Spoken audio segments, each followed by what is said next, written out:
In this video, we will be going over the 3 types of smart questions to ask hiring managers in a job interview.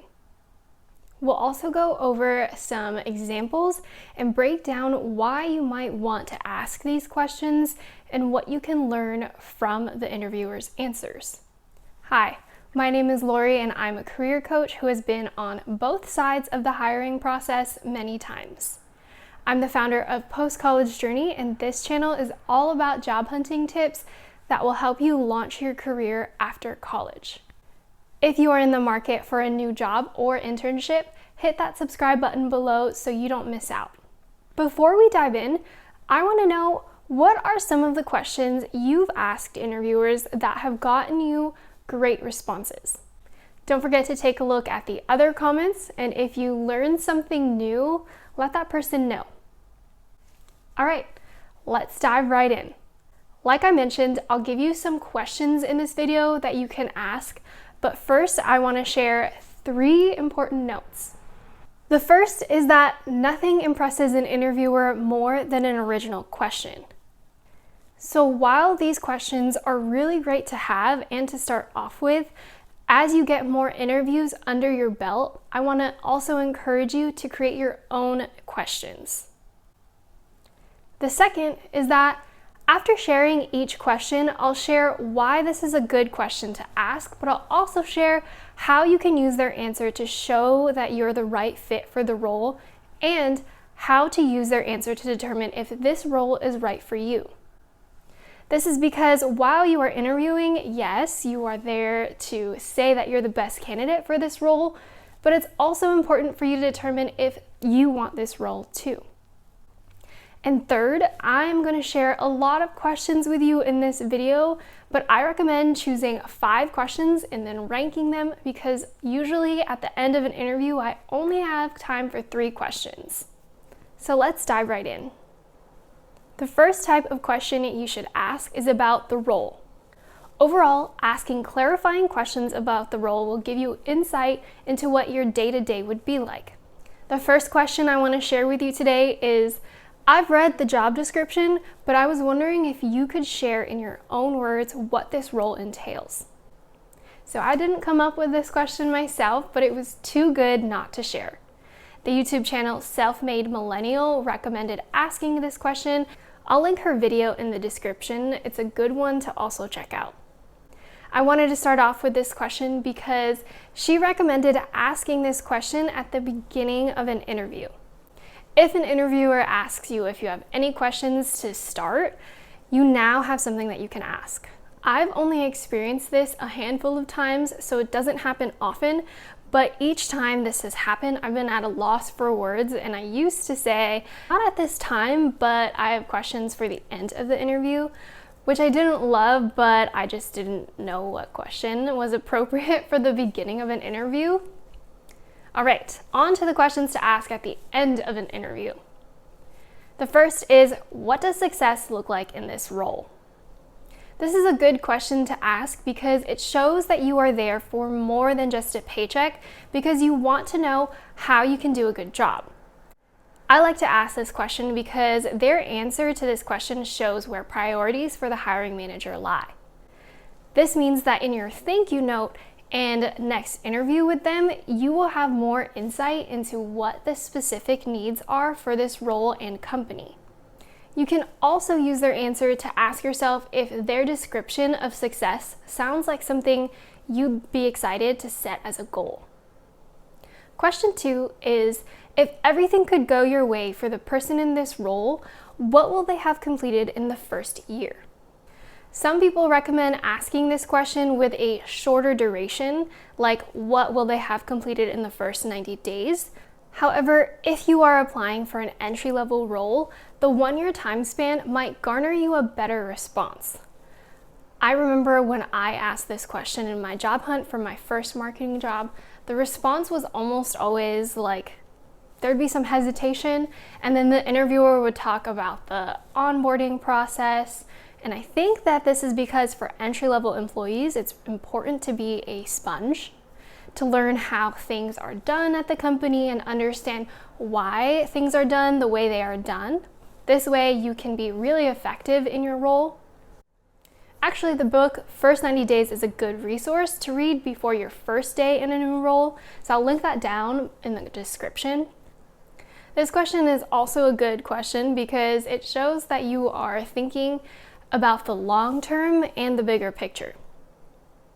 The reasons I like to ask this question are similar to the question before, which are that it shows where the priorities lie for the hiring manager, and you can use this information in your thank you note and next interview with them. It's also another way to find out if you'd be happy in the role, because you can ask yourself if their answer describes something that you'll want to be working on for the next year. The third question is, what are the key characteristics of a person who would succeed in this role? This is a good question to ask because it shows that you are aware that cultural fit plays a role in how well you do in it. You can have all of the skills to do the tasks for a role, but if you aren't a cultural fit for the company, other factors might prevent you from really shining. With their answer, you will be able to know what characteristics to weave into your thank you note and or next interview. For example, let's pretend they say something that they're looking for someone who takes initiative. Now you know to think of examples where you took initiative. You can also use their answer to determine if the role is right for you. After the interview, ask yourself if the characteristics of a person who would succeed in the role match who you are or want to be. For example, if they need someone who is a social butterfly and you thrive in being an individual contributor, you know that maybe you wouldn't be happy in that role for the company. Question number 4 is there anything in my experience or my application from today that you are hesitant about? So this is an interesting question. I've learned to only ask this question when I feel like I wasn't going to get the job. It's situations where I feel like I tanked the interview or I didn't feel like the right fit. The reason I do this is that with each interview, my goal is to walk away having learned something. Whether that something is to inform the thank you note and next interview, or at the very least try to understand where my application and interview skills can improve. So this question is more of something to keep in your back pocket for times when you don't feel like the interviewer is completely on board or excited about you. It's also a great way to get some feedback, and it gives you a chance to address those issues. Question 5 is, what do you think will be the biggest challenge for the person in this role? This is a great question to ask because it shows that you are aware of the realities of this role and aren't afraid of challenges. You can use their answer to this question to look for ways you stand out as a candidate. If the biggest challenges for this role are things that you are good at or happy to tackle, you can speak to that. You'll also get to ask yourself if this challenge is something you'll be happy to face. The second type of questions you can ask are about the company, team, and leader or leaders. But before we dive into those questions, please be sure to hit that like button below if you are finding this video helpful. Overall, asking questions about the company, team, and leader will give you an idea of the company culture so that you can decide if this is the right environment for you. The first question you can ask about the company, team, or leader is, how is feedback given? This is a great question to ask because it shows your willingness to learn and grow. You can use their answer to this question to determine if this will be an environment you will thrive in.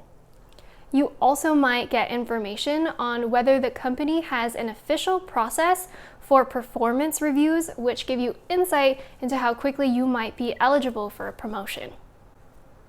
The second question is, what was the last thing that was celebrated on this team, and how long ago was that?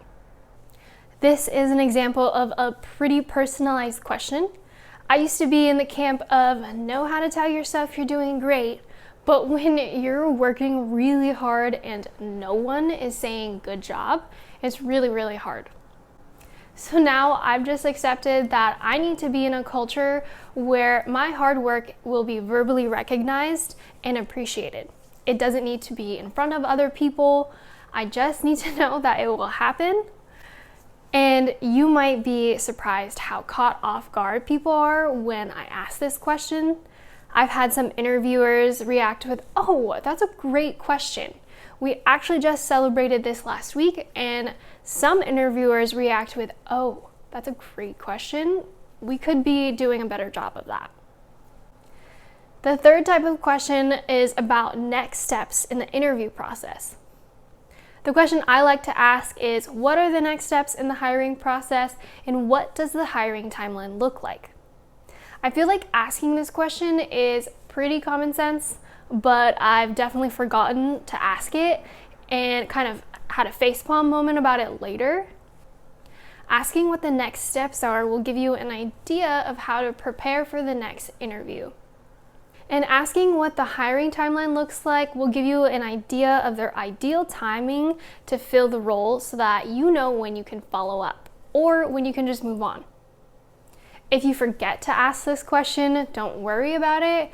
Note it for next time and ask about next steps and the timeline in your thank you note.